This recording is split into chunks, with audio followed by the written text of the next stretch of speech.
Buenos días, buenas tardes y buenas noches para toda nuestra audiencia que nos sigue alrededor del mundo. Como siempre, es un gusto saludarlos aquí desde el Noticiero Filosófico, su servidora Jessica Suárez. Hoy queremos mostrarles y llevarles a conocer el tema de la filosofía. ¿Qué es la filosofía? ¿Cómo influye en nuestras vidas? ¿Cuál es su historia? ¿Y quiénes fueron sus mayores exponentes? Es por eso que mis compañeras Erika Naranjo, Wendy Araya, Melissa Ramírez y Susana Vargas se han trasladado hasta Grecia y Turquía para llevarles a conocer y contarles un poco sobre este tema. Le damos mi pase a mi compañera Wendy Araya desde Atenas, en Grecia. Buenas, como lo dijo mi compañera Jessica, me encuentro acá en la gran ciudad de Atenas, Grecia. Me encuentro en las afueras de lo que es la Academia de Aristóteles. Viajé hasta acá para obtener un poco más de información de este gran filósofo, quien fue el pensador más influyente de la historia de la filosofía. Me permitieron el ingreso a la academia y me permitieron hablar con uno de los maestros de la academia, quien me contó un poco de la historia de Aristóteles. Él me cuenta que Aristóteles nació en Macedonia.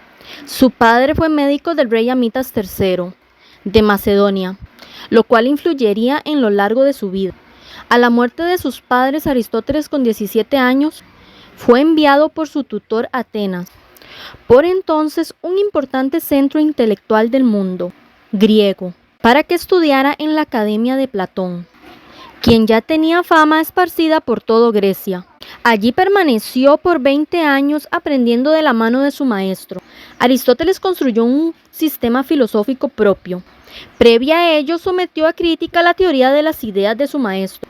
Platón había puesto la existencia de dos dimensiones, de la realidad del mundo sensible y el mundo intangible. Para Aristóteles, el mundo no tiene compartimento y establece que la esencia está unida inseparablemente de la materia, constituyendo juntos el ser, que es la sustancia. En palabras más simples, Aristóteles decía que para lograr una ética correcta, se tiene que ocupar tanto la cabeza como el corazón. Aristóteles fue un pensador con espíritu empirista. Esto es, que busca fundamentar el conocimiento humano en la experiencia. Una de las primeras preocupaciones fue encontrar una explicación racional para el mundo que lo rodeaba. Fue, entre tantas cosas, el autor de la primera clasificación de los animales, demostrando por varios métodos la esferilidad de la Tierra, y sostuvo que está situada en el centro del universo. Fue el primero en clasificar la ciencia. Escribió varios libros de los cuales se conservan fragmentos. Tras la muerte de Platón en el año 347 a.C., Aristóteles decide emprender un viaje por distintas ciudades de Grecia. Es por esta razón que aproximadamente en el año 343 a.C., el rey Felipe II de Macedonia llama al filósofo griego para que fuera el consejero de su hijo de 13 años, que más tarde sería conocido como Alejandro Magno. En la última etapa de su vida, fundó el Liceo en Atenas, donde enseñó un año antes de su muerte, la cual fue en el año 322 a.C. Aristóteles murió por causas naturales. Algunos aportes más importantes de Aristóteles fue el sistema formalizado del pensamiento, la analogía política, los hallazgos en la medicina, la importancia de la observación en la ciencia, la forma de la Tierra y desarrollo de la metafísica. Y este fue Aristóteles quien resumió el saber de su época, pero brilló especialmente en las ciencias naturales, descriptivas, y ha sido uno de los pilares en la filosofía occidental. Esta ha sido un poco de la información que obtuve de este gran filósofo. Nos vamos ahora con nuestra compañera Erika.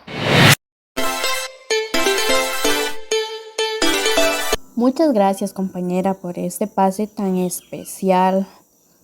Un gusto saludarlos. Me encuentro en la ciudad de Atenas de Grecia, lugar de nacimiento de Platón. No hay nada más bonito que iniciar este reportaje con una frase por parte del filósofo de Platón. Esta dice así: la primera y mejor victoria es conquistarse a sí mismo. Me trasladé hasta acá para poder conseguir la información de este filósofo de gran importancia para los estudiantes de la clase de la filosofía de la educación. No les voy a negar, me tomé algunos días descubriendo esta información. Platón nace y muere en la antigua Atenas. Platón fue un filósofo griego seguidor de Sócrates y maestro de Aristóteles. Este filósofo también fundó la primera escuela filosófica que llevó el nombre de la Academia, que perduró más de 9 siglos. El día de ayer, mientras caminaba por las bellas calles de esta ciudad tan hermosa, le consulté a un ciudadano si sabía cuál era la filosofía de Platón. Recuerdo con mucha claridad que este joven me respondió: para Platón, la filosofía es el cuidado del alma, a través de la cual se logra una existencia ordenada y guiada por la razón.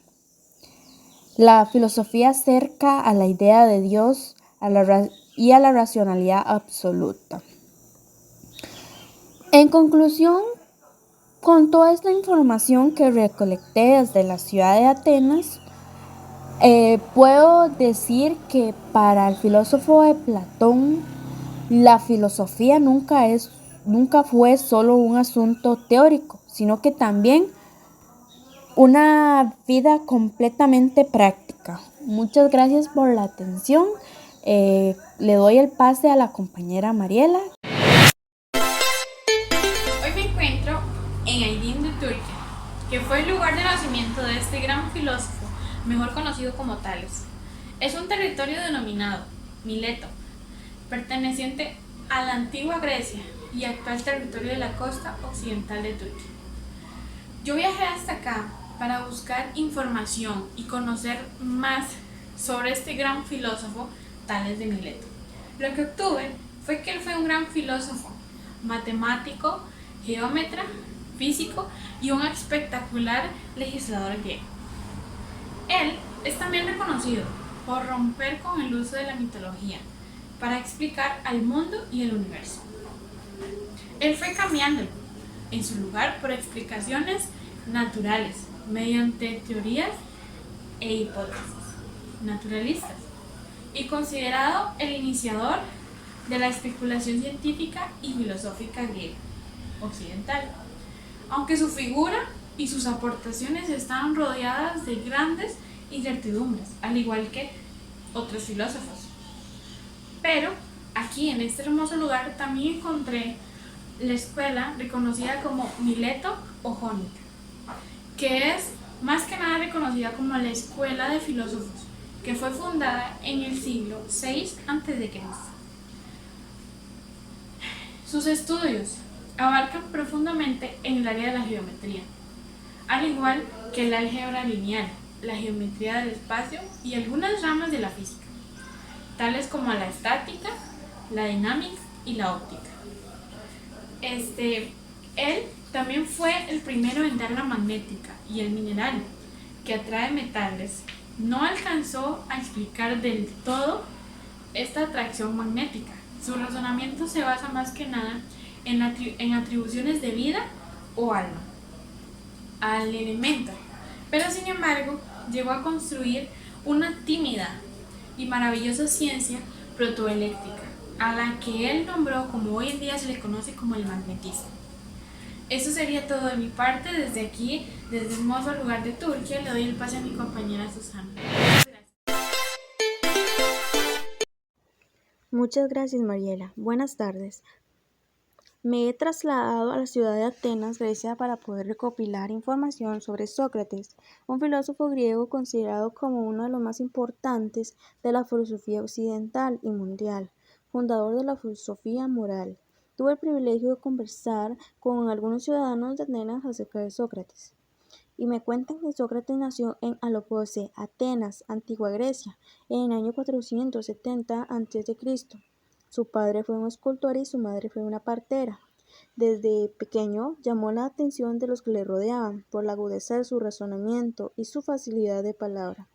Sócrates participó como soldado de infantería en algunas batallas. En su juventud siguió con el trabajo de su padre. Realizó un conjunto de estatuas como las Tres Gracias, las cuales colocaron en la entrada de la Acrópolis de Atenas hasta el siglo II a.C. Se casó con una mujer llamada Xantipa, con la que tuvo 2 hijas y un varón.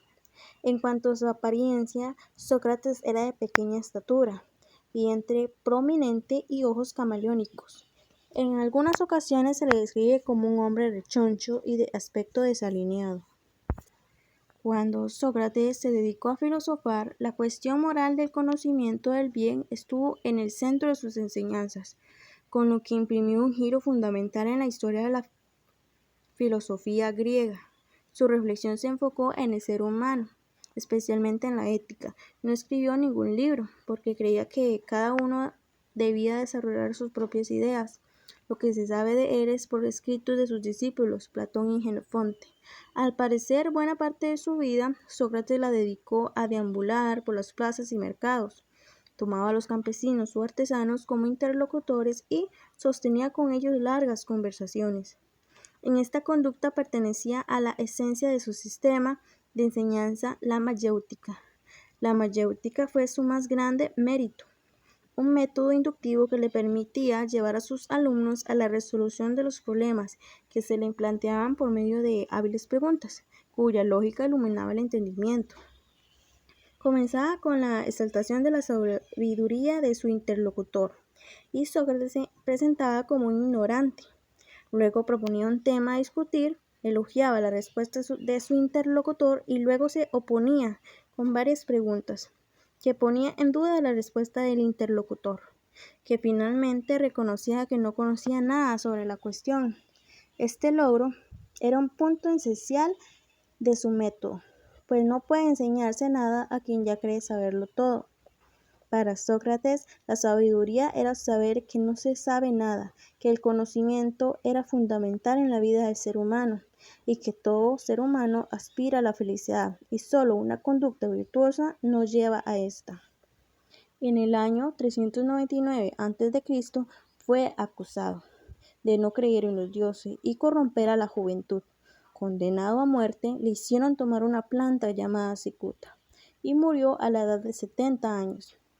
La serenidad que demostró y sus últimos momentos fueron narrados vivamente en las últimas páginas del Fedón.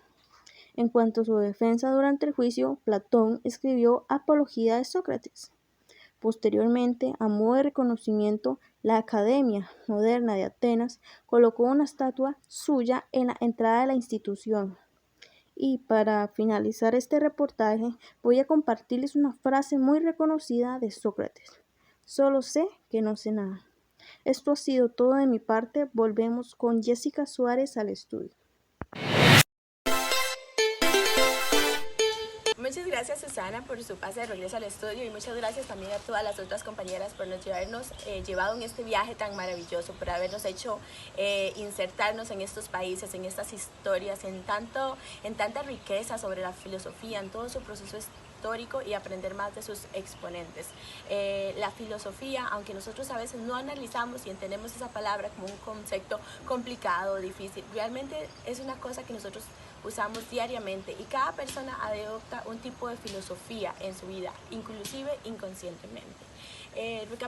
Recapitulando un poco sobre este tema, ¿qué es filosofía? Hay muchos conceptos diferentes. Se dice que es una estructura que relaciona la relación del universo con el ser humano, el porqué de las cosas, se dice que es una ciencia, etcétera, etcétera. Pero de todo lo que he buscado, creo que la palabra más simple, más rica y mejor para describirla, filosofía es el amor por la sabiduría. Y es algo que nosotros tenemos que adoptar de los niños, porque los niños mantienen un espíritu filosófico más vivo que el que a veces nosotros los adultos estamos olvidando. Para terminar, me gustaría cerrar con 2 frases muy lindas de 2 pensadores filosóficos. Uno de ellos es J. Locke y él dice: los hombres olvidan siempre que la felicidad humana es una disposición de la mente y no una condición de las circunstancias. No necesitamos nada para ser felices, nada material ni nada extra. La felicidad está dentro de nosotros mismos. Y en estos tiempos de que hay tantos problemas de guerras, problemas en nuestra sociedad, tantos retos que tenemos que enfrentar, están perdiendo tantos valores, me gustaría mucho terminar con una frase de Tales de Mileto que nos ayuda a inspirar que el cambio viene desde nosotros hacia afuera. Y esa frase es: la cosa más difícil es conocernos a nosotros mismos. La más fácil es hablar de los demás.